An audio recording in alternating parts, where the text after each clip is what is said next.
We have so many stories in our lives, but our stories are not always heard.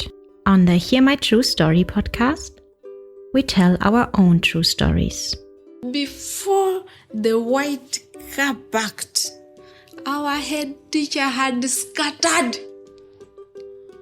Looking at him, I could only see his tie that was flying backwards, waving at us, and he disappeared in thin air.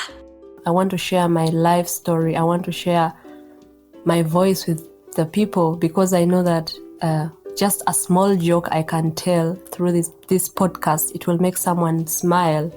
When you ask me what I fear most in life, I would definitely respond to you and say it's fear itself. We are fighting for togetherness. We are fighting for equal rights. We are fighting to end injustice. You don't have to be a storyteller or writer because, guess what? Life writes the best stories. Hear my true story. Our daycare center was the forest in the neighborhood. We could wake up early in the morning as children and then we ran to the forest, and our work was simple. Look for fruits, look for jackfruit, look for bananas in the forest. That's one. Two, maybe you have a goat that you like a lot, or maybe you have goats and hens at home. Your responsibility was to take care of those goats in the forest or cows in the forest. That was my daycare from around when I was born and then moved to 6 years, 7 years. That's when I joined the primary school. So what is so interesting that when I came to Germany and I'm studying to be a pre-educator and I'm working in a daycare center, I'm so kind of like, well, this is nice, but it's something that I didn't live. And then as I was at school reading, I got to learn about the forest kindergartens, daycare centers, forest daycare centers in Germany. Wild kindergarten. In my mind, I was like, well, this is where I was. I spent most of my time in the forest. Yeah, I don't know whether did you attend a daycare center? Yes, I grew up in the city, and by the way, that my kindergarten is still there. It still exists. It is very close at home. It is like 2 minutes walk. So my mom would stand on the end of our compound and she would say bye, and then I have to walk to school. Yeah, I grew up. I went to kindergarten in Uganda, and I did 3 years of my time in kindergarten because I visited the baby class, middle class, and the top class. The top class, so you had to graduate from top class to go to primary. And some kids never graduated, and they had to repeat that top class. They had to repeat one kindergarten year because they did not successfully did the exams, because you also had to write exams, write your name, sing the alphabet in order, maybe draw zigzag, paint, and then make sure that you don't paint outside the lines. Yeah, it was really a very, very tough kindergarten years, I would say. This is your favorite time of the week with your number one podcast. Hear my true story.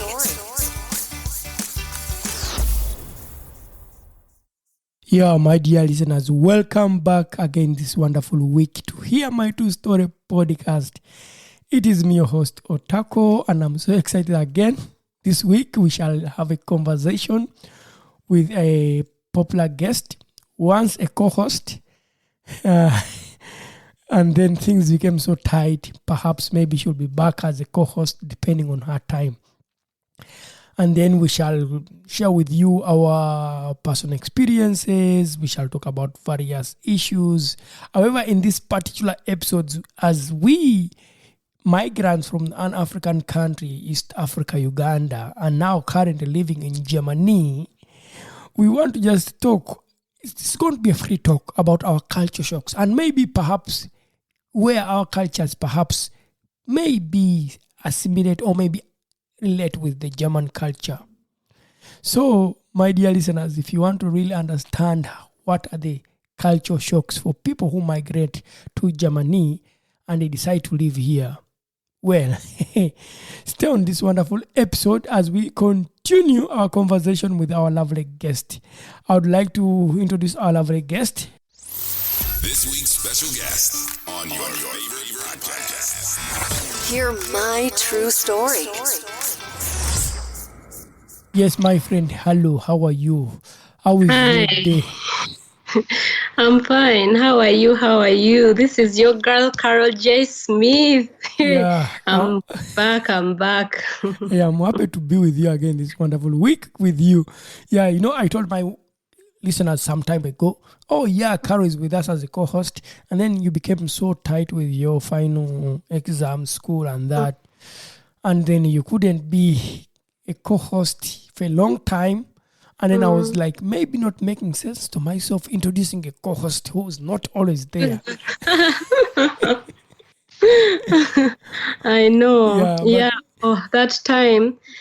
Oh my God, that was very stressful time because that time I was doing my final exams to become a Waldorf teacher. And now I am finally a Waldorf teacher since a few months ago. But work, oh my goodness, you cannot imagine how much time you need to start a new job. It feels like you'd never learned because you have to learn everything from start and afresh. Yeah. Wow, congratulations for having finished your school. Thank you. Yeah. But right now it's in the year of April 2024.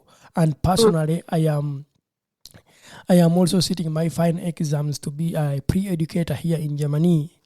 Well, it is quite tough, but why not? I'll finish it and then I'll come back to my normal life of being a pre-educator and also maybe doing other things, continuing with the podcast, recording it perhaps maybe more times a week. I don't know. It's just like that. These are just my thinkings. But as you know, school, you have been in the school system of Germany. This we are not going to talk about the school system here in Germany, but it's something that came up in my mind. I can maybe ask you. You started in the Ugandan education system, yeah, and then also you came here in Germany, and you did study in the German education system. What is the difference between the two? Everything is different. Honestly speaking, everything is different. Because if I remember my school time when I was, let's say, kindergarten time, we used to sing a lot. Even here, we sing a lot, but still there is a little bit of difference. And high school in Uganda, it was like, also like I spent most of my time in boarding school. So you could only come home for holidays, where sometimes you would also go from holidays home, you go to visit some family members and you spend your holiday there. Yeah, but still you would have a little bit of family time. And I don't think I missed being home or I missed being with my family when I was in boarding school. And I feel like here in Germany, I think that children will find it hard to go into boarding school because they are very used to being with their families, like every day. Over the weekend, they are used to doing things, go hiking, go swimming. Well, in Uganda, no, you don't do that. Actually, you don't do that. You don't do holidays. You barely that is a rich people thing in Uganda. Like rich people go for holidays, Yeah.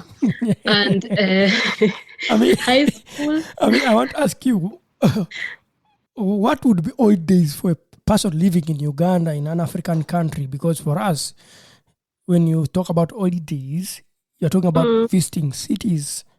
Yeah.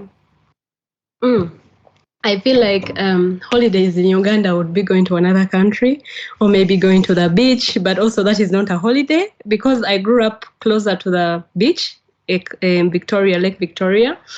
And we used to go there, let's say once in 3 months. We would swim, and that was like a holiday for us, and that's it. Or maybe we grew up closer also to these swamps, so we could go swimming in the swamps. Yeah, what is holiday for Ugandans? I cannot even imagine holidays because people need to work. People need to work. Every day you're working is that like then you will eat. If you don't work, you won't eat. So if you decide to go for holidays, you starve. Eh?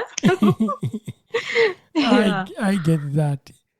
I really get that, but I'm not really informed about the boarding school systems here in Germany because I don't know if they are there. Maybe one of the listeners who are listening, they know more information about that. They can always send us a comment or maybe send us an email on our email so they can inform us about it. But what I find right now I'm in a vocational training. It is quite different from my school time when I was in Uganda. It's quite different. If I talk about school time in Uganda, I didn't attend in a nursery school. I don't know. I did not attend a daycare center. Do you know why? Because I grew up in a very small, tiny village in Uganda where there were no daycare centers. Yeah, our daycare center was the forest in the neighborhood. We could wake up early in the morning as children and then we ran to the forest and our work was simple. Look for fruits, look for jackfruit, look for bananas in the forest. That's one. Two, maybe you have a goat that you like a lot or maybe you have goats and hens at home. Your responsibility was to take care of those goats in the forest or cows in the forest. That was my daycare from around when I was born and then moved to 6 years, 7 years. That's when I joined the primary school. So what is so interesting that when I came to Germany and I'm studying to be a pre-educator and I'm working in a daycare center, I'm so kind of like, well, this is nice, but it's something that I didn't live. And then as I was at school reading, I got to learn about the forest kindergartens, daycare centers, forest daycare centers in Germany. Wild kindergarten. In my mind, I was like, well, this is where I was. I spent most of my time in the forest. Yeah, I don't know whether did you attend a daycare center? Yes, I grew up in the city, and by the way, that my kindergarten is still there. It still exists. It is very close to home. It is like 2 minutes walk. So my mom would stand on the end of our compound and she would say bye, and then I have to walk to school. Yeah, I grew up. I went to kindergarten in Uganda, and I did 3 years of my time in kindergarten because I visited the baby class, middle class, and the top class. The top class, so you had to graduate from top class to go to primary. And some people some kids never graduated, and they had to repeat that top class. They had to repeat one kindergarten year because they did not successfully did the exams, because you also had to write exams, write your name, sing the alphabets in order, maybe draw zigzag, paint, and then make sure that you don't paint outside the lines. Yeah, it was really a very, very tough kindergarten years, I would say. I mean, like, how many at what age do kids in Uganda go to daycare centers? At what age? Is it 3 or is it from 1 year? Mostly it is 3 years. It is 3 years or 4 years. So when you go with 3 years, you will start in the baby class. And with 4 years, some of them start in the baby class and then skip that middle class and then just go to the top class. Yeah, but they go with 3 years in the kindergarten. Yeah, okay. So I'm just asking you, what are some of the activities that the kids in Uganda who are in the daycare center do? What do they do? Yeah, if you remember, what did you do in the times of your daycare center as a kid? If you remember. Yeah, I don't remember as a kid, but I remember as a grown-up because I went there to do practicum, like an internship. Yes. So I went there for 2 days, and what we did this whole time is that you let's say you get the kids from their parents, you help them, because there are some kids who are very like it's very hard for them to let go of the parents, to say goodbye. So would help them during this process and then take them to class. Then we would sing. We would we used to do a lot of singing. We also used to do very many circle plays. So we would go in a circle, and then one kid is in the middle, maybe it's dancing, and the others are singing and clapping for it. And we would also write, like kids would learn how to write their names, say their names. They would learn how to draw zigzags. They would learn how to say, let's say, how to sing new songs, how to sing songs. They would also learn how to paint, like they would learn how to paint. Yeah. Or did they also learn to speak English, because as English is the official language in Uganda? Or did they learn the local languages as their training in the daycare center? Mostly they speak English. But for the kids who have not yet learned English, they would say the word in English and then repeat it in the language, in the mother tongue, the mother language of the child. Let's say because most of the children there speak Luganda, so they would speak it in Luganda and English, so that the child learns or understands what the person needs from them or the teacher needs from them. Yeah. So you also, the kids got the time also to learn mathematics? No. No. No. They were not counting 1 to 10. No, they would count from 1 to 10, but in a song. Like, for example, you know that song? No, I don't know the song. My listeners don't know the song. Also, like, there are so many songs like Kanemu kanabiri kafumba mwanyi kata konkome malanga ja kanakwalo kumbotya bulijo kambalebale kumiriweze jao. So like that is like in a play and singing and also counting. Like in this song you would learn how to sing, but at the same time you learn how to play, like you play with each other. At the end of the song, the last person would say, okay, now I'm chasing the whole group, or that last 2 people would be chasing the whole group, and then they come back. So like that. And then the other one is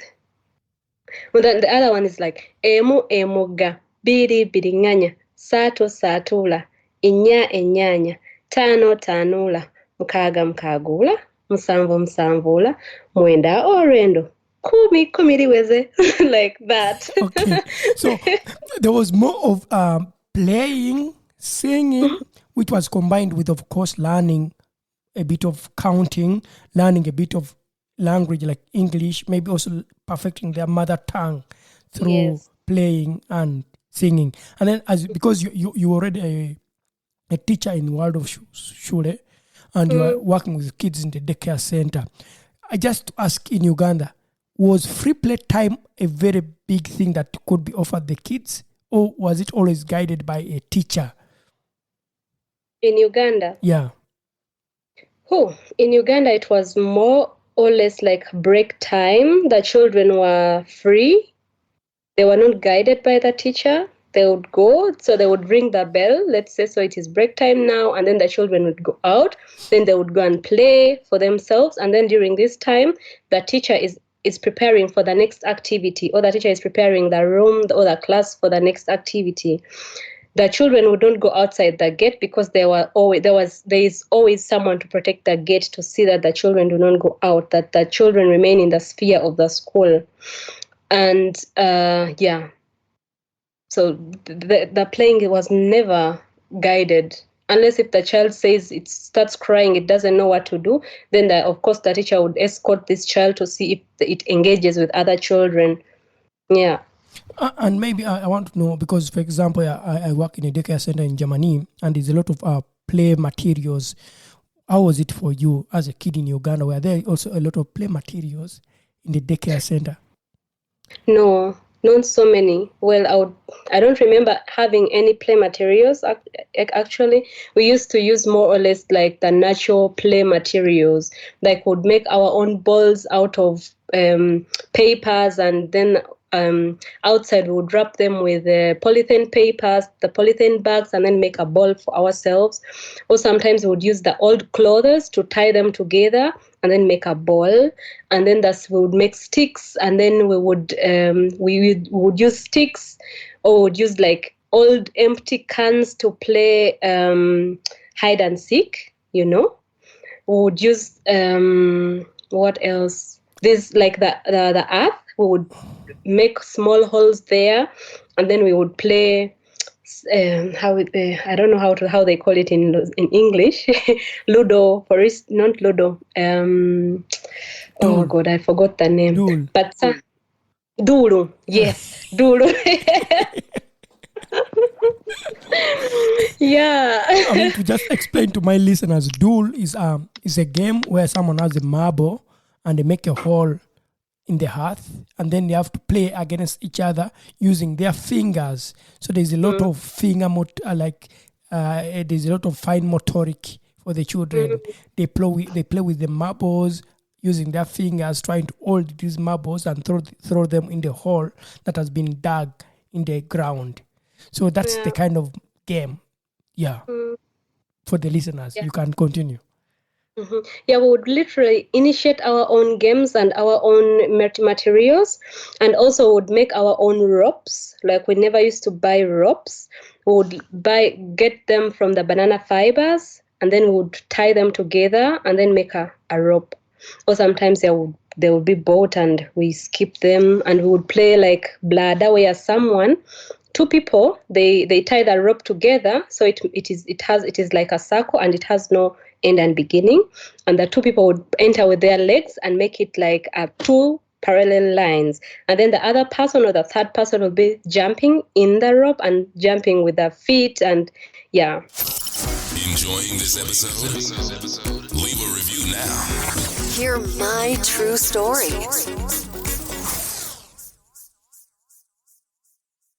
It was really, really very exciting. Yeah, it's more like a game for gross motoric, like for, exercising, jumping, jumping and the exercising. Well, I get that.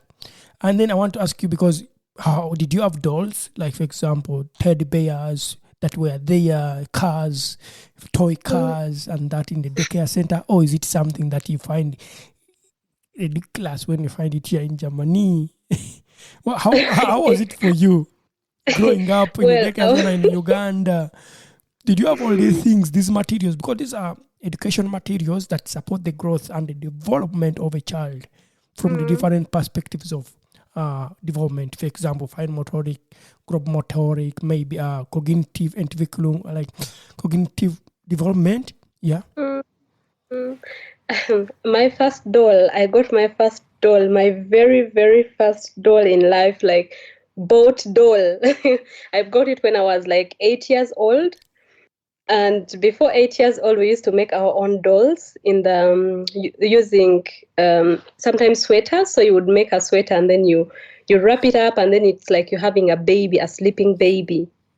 And then the other dolls, we would make them out of the banana fibers. We would wrap them and then also make legs. We tie them. Would put there are these plants that they grow. They have seeds. That seeds look like eyes.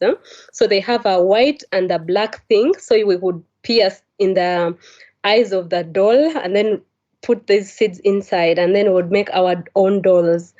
Yeah. So no, never. They never bought for us any playing materials.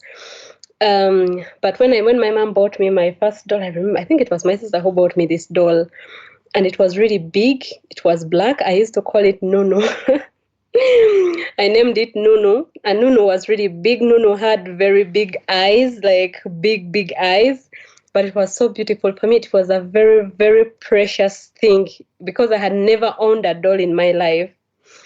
And so one day I pissed my brother off, and he was very mad at me.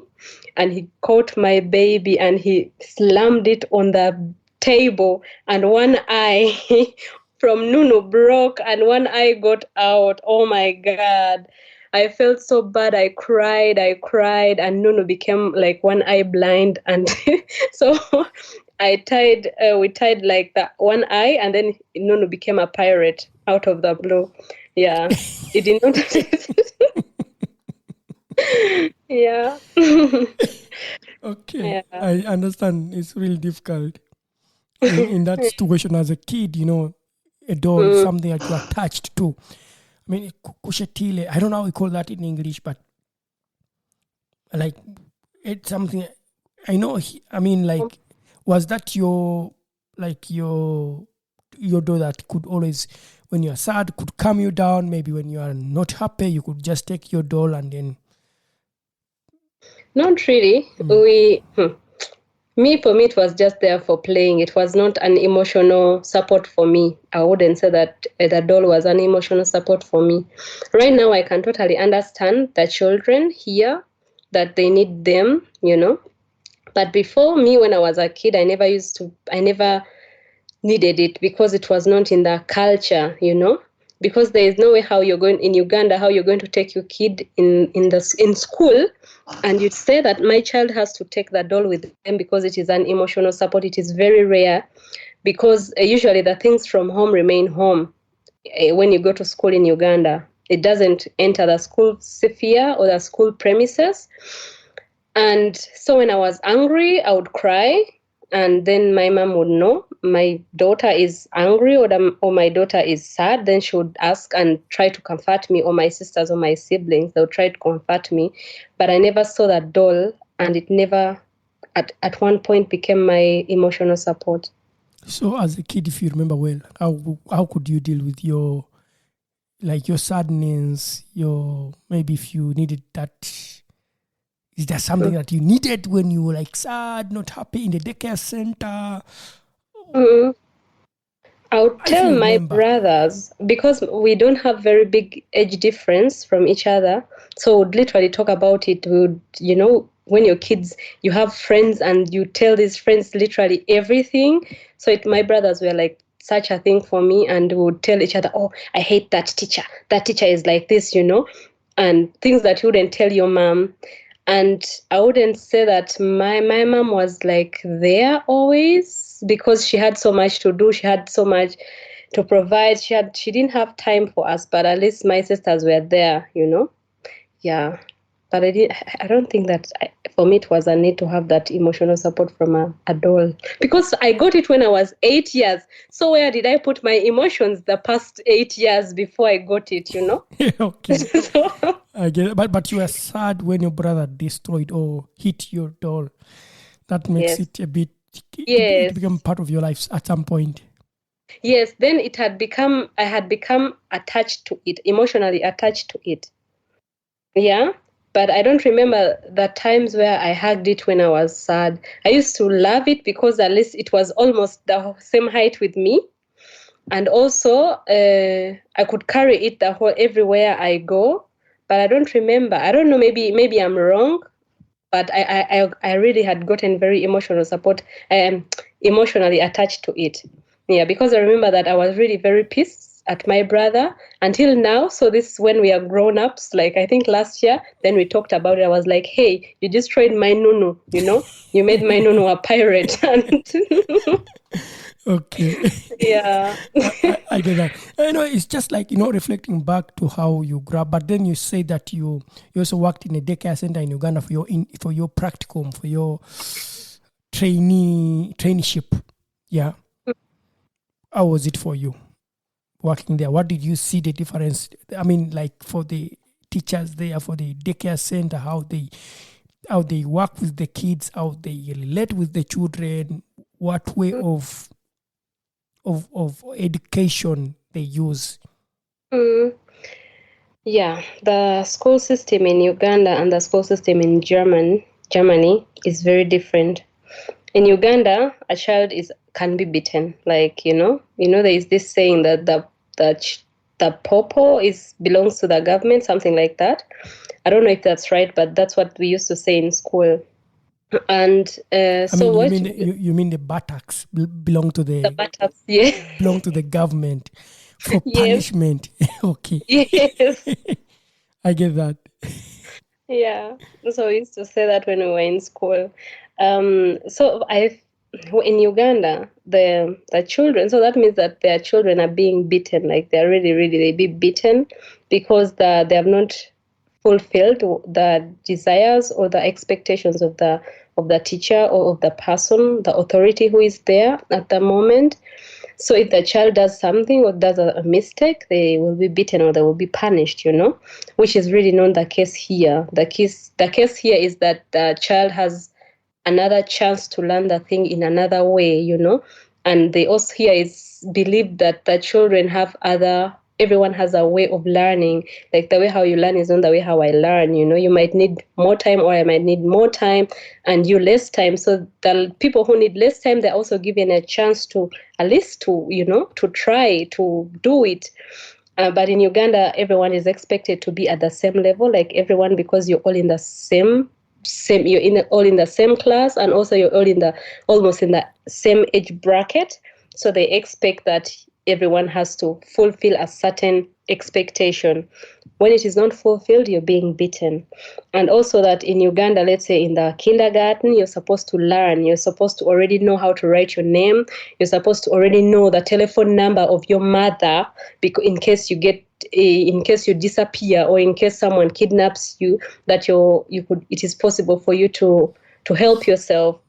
You're supposed to know where you are. I remember that thing. I was beaten for that. I was beaten for knowing my mom and my father's number. Up to now, I know my father's number. Up to now, I know my mother's number. Yeah.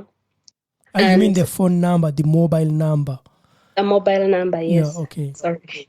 Yeah. So now, so those things, that really they matter, but I feel like they don't matter to that extent. Yeah.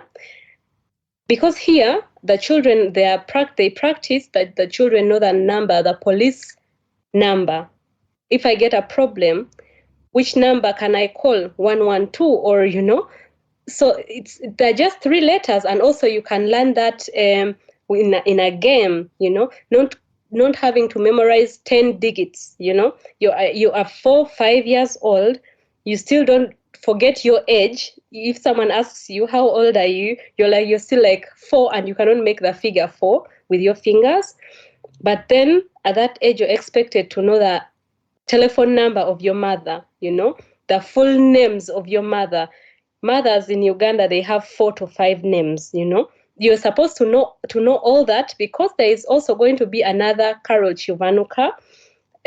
So that means you have to also know the middle name or the married name from your father, so that if at all anything happens, you have to be able to rescue yourself in one way or the other. I remember when I was, by then I was like in P3, P4, that dritte theater class.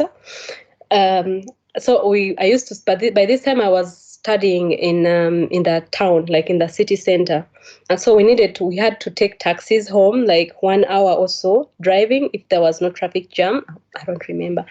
But nevertheless, I got lost. So I got lost how this park, where the matatus park, it is a very big place that if you take one turn and the other person takes the other turn, you disappear from each other.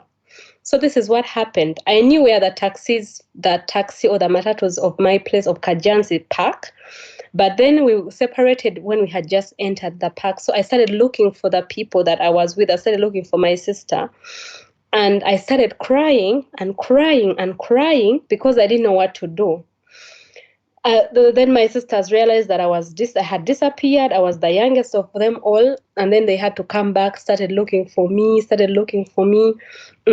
And then I reached. So then at some point, then the guy called me and he was like, "Should we take you to the police? There is an ex-police." I was like, "Yes, maybe my sister will find me there."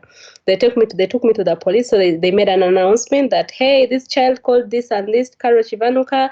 She has disappeared. She's waiting for you here at the police station." So my sisters came. They came and picked me up. They were really pissed that I did not go to the taxi park, to the station where our taxis go, And at my age, how was I supposed to know that I'm supposed to go here? I'm literally frightened in this moment. I don't know what to do, actually, because I feel like in this moment, even a grown-up person will be puzzled, will be in shock for the first 5 minutes, We went home. My mom beat me for that. She beat me.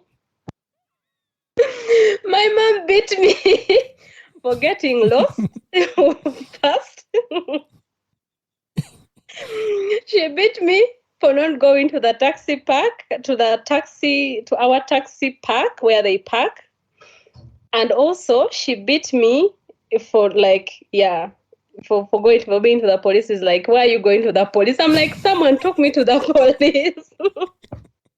So generally, you were punished for getting lost, yes, for going to the police, for not finding the right matatu. Matatu is a taxi that takes 14 people, say public transport vehicle that transports 14 to 18 people.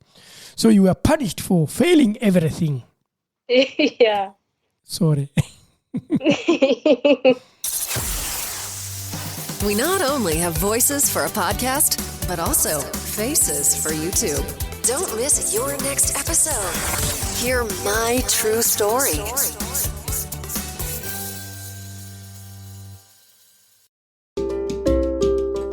Thank you for listening to our podcast, Music by Edwin Matovo, hosted and produced by Otako. Subscribe to our podcast for more stories and visit us on our website, hearmytruestory.com, for more stories. All the links are listed in the show notes of this podcast.